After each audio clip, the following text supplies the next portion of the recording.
하나님의 약속과 눈앞에 보이는 현실 앞에서 신앙적 갈등과 고민을 하는 사람들이 많습니다.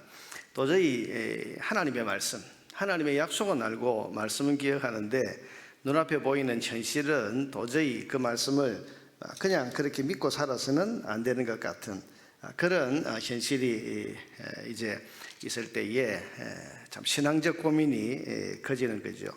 지금 유다 백성들이 가지고 있는 이 삶의 고민이 지금 그런 것입니다. 어제 말씀드린 것처럼 분명히 하나님의 약속은 있습니다. 70년이 지나면 다시 예루살렘으로 돌아오게 하겠다. 분명히 하나님께서 그렇게 말씀하셨는데 눈앞의 현실은 어떻습니까? 여전히 그들 눈앞에는 바벨론보다 더 강한 그런 페르시아가 지금 자기들을 딱 지배하고 있고, 그런 지배 가운데에서 유다 나라는 어떤 희망도 보이지 않고 있는 그런 현실, 그런 현실 가운데서 하나님께서 말씀하시기를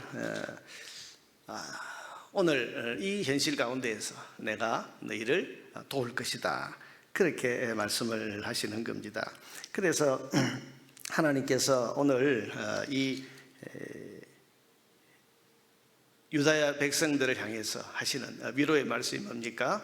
내가 너희를 돌아오게 하겠다. 눈앞의 현실은 지금 도저히 다시 고향으로 돌아갈 희망이 없는데 하나님께서는 지금 이 약속의 말씀을 믿어라, 내가 반드시 너를 돌아오게 하겠다. 그럼 사실은 말씀이 세 가지입니다. 첫째는 주권을 가지신 분이 하나님이시라는 사실을 기억하는 것입니다. 어제도 우리가 보았습니다마는 내가 돌아오게 하겠다, 내가 돌아오게 하겠다, 내가 돌아오게 하겠다. 여러분, 하나님이 돌아오게 하겠다고 하면 그건 돌아오게 되는 겁니다. 그러니 말씀과 현실이 다를 때에 우리는 무엇을 바라봐야 됩니까? 하나님, 주권을 가지신 분이 하나님이시다 하는 사실을 우리는 알아야 됩니다.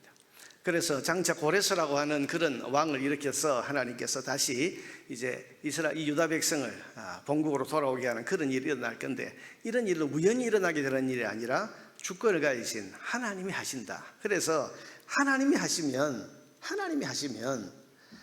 세상에 어떤 강한 나라라도 그건 물 통에 있는 물 한 방울 같이 가볍게 여기지는 그런 하나님이시기 때문에 하나님의 주권적인 손 앞에서는 이루지 못할 것이 없다. 이것을 기억하라고 말씀을 하시는 겁니다. 여러분, 말씀과 현실이 다를 때 우리는 꼭 기억해야 됩니다. 주권을 가지신 분은 하나님이시다. 이 일에 열쇠를 가지신 분은 하나님이시다.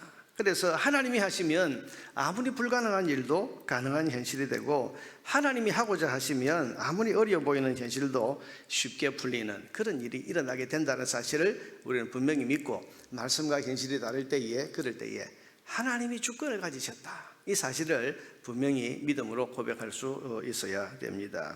둘째로, 말씀과 현실이 다를 때 하나님은 절대로 자기 자녀를 버리지 아니하신다는 사실을 우리는 분명히 믿고 기억해야 됩니다. 오늘 본문 1절에 보면 야곱아, 너를 창조하신 여호와께서 지금 말씀하시느니라, 이스라엘아, 너를 지으신 이가 말씀하시느니라, 너는 두려워하지 말라, 내가 너를 구속하였고 내가 너를 지명하여 불렀나니 너는 내 것이라.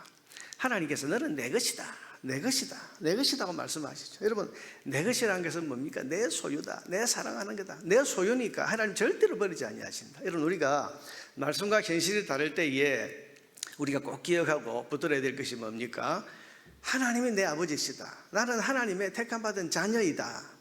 그러니 아버지, 자녀를 버리는 아버지가 없다는 사실을 분명히 기억하고, 아버지 하나님께서 나를 절대로 버리지 아니하신다.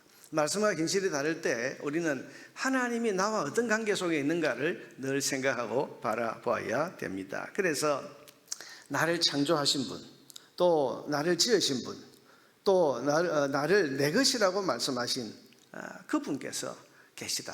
그래서 여러분, 오늘 본문에도 보면 4절에 네가 내 눈에 보배롭고 존귀하며 내가 너를 사랑하였은즉 네가 네 대신 사람들을 내어주며 백성들이 내 생명을 대신하리니 두려워하지 말라, 내가 너와 함께 하겠다. 내 눈에 너가 보배롭고 존귀하게 보인다. 여러분, 우리가 우리의 현실을 보면 하나님께서 나를 싫어하시는 거 아닌가? 하나님 앞에 나는 참 아무것도 아닌 보잘것없는 그런 존재가 아닌가 이런 생각을 하면서 스스로 움츠러들고 작아질 때가 있죠. 여러분 그럴 때에 우리는 하나님의 약속을 믿어야 됩니다. 하나님이 누구신가? 예수 그리스도를 통해서 나의 아버지가 되신, 나는 그분의 자녀이고 하나님을 아버지라고 부를 수 있는 성령 하나님이 내 안에 계셔서 나는 하나님의 소유가 된 사람이니 하나님은 절대로 한 번 택한 자기 백성을 버리지 아니하신다고 하는 이 확신을 가지고 말씀과 현실이 다를 때에도, 그때에도 하나님이 내 아버지이신 것을, 내가 누구이고 하나님이 누구신가를 기억하면서 그 말씀과 현실이 다른 상황을 우리가 믿음으로 넘어설 수 있어야 됩니다. 세 번째로, 말씀과 현실이 다를 때 우리는 하나님이 반드시 우리를 도우신다는 사실을 믿어야 됩니다. 오늘 본문 5절에 보면 두려워하지 말라, 내가 너와 함께하여 네 자손을 동쪽에서부터 오게 하며 서쪽에서부터 너를 모을 것이며 내가 북쪽에게 이르기를 내놓으라, 남쪽에 이르기를 가두어 두지 말라, 내 아들들을 먼 곳에서 이끌며 내 딸들을 땅끝에서 오게 하며 내 이름으로 불려지는 모든 자 곧 내가 내 영광을 위하여 창조한 자들 오게 하라. 그를 내가 지었고 그를 내가 만들었느니라. 여러분, 그러면서 하나님께서 지금 내 백성을 내가 반드시 도운다. 여러분, 하나님의 손은 자기 백성에게 반드시 나타나게 되어 있습니다. 도우시는 하나님의 손. 우리가 기도하고 또 하나님의 약속을 믿는 믿음을 가지고 하나님을 바라보면 반드시 하나님은 우리를 도우신다. 이런 말씀과 현실이 다를 때 우리는 하나님이 자기 백성을 반드시 도우신다는 사실을 믿음으로 고백해야 됩니다. 여러분, 기도할 때 응답해 주시는 하나님. 그래서 예수님께서 이 땅에서 요한복음 14장 이후에 말씀하시기를 뭐라고 했습니까? 너는 내게 무엇이든지 구하라. 무엇이든지 구하라. 무엇이든지 구하라는 말은 뭡니까? 하나님께서 언제든지 도와주실 준비가 되어 있으니 구하기만 하라. 그래서 구하라, 그리하면 주실 것이요. 여러분, 기도에 대한 약속이 다 그런 것 아닙니까? 우리가 기도하고 우리가 구하면, 주님 앞에 우리가 손을 펴면 주께서 우리의 손을 잡아주시고 우리의 기도에 응답하신다는 그 말씀을 끊임없이 하시지 않습니까? 하나님 나를 도우신다. 이런 말씀과 현실이 다른 그런 상황을 우리가 우리 삶에서도 종종 만날 수가 있습니다. 그럴 때마다 우리는 하나님의 주권을 가지신 분이 하나님이시다. 그래서 현실이 아니라 그 현실을 말씀대로 이루어 가실 하나님의 손에 모든 열쇠가 있다는 사실을 믿는 믿음을 가지고 하나님의 주권을 믿는 믿음을 가져야 됩니다. 둘째는 하나님이 누구신가? 하나님과 나와의 관계를 생각해야 됩니다. 여러분, 현실만 자꾸 보고 있으면 우리는 움츠러들 수밖에 없습니다. 나 자신만 보고 있으면 우리는 자꾸 무너질 수밖에 없습니다. 그러나 하나님이 누구신가? 하나님과 나와는 어떤 관계 속에 있는가? 여러분, 하나님과 나와의 관계는 예수 그리스도의 생명값으로 맺어진 그런 아버지와 자녀의 관계입니다. 그러니 그 하나님이 계신데 말씀과 현실이 다르다고 해서 우리가 현실을 쫓아갈 수 있겠습니까? 말씀을 버릴 수 있겠습니까? 그럴 수 없는 거죠. 마지막 세 번째는 그런 하나님께서 나를 반드시 도우신다.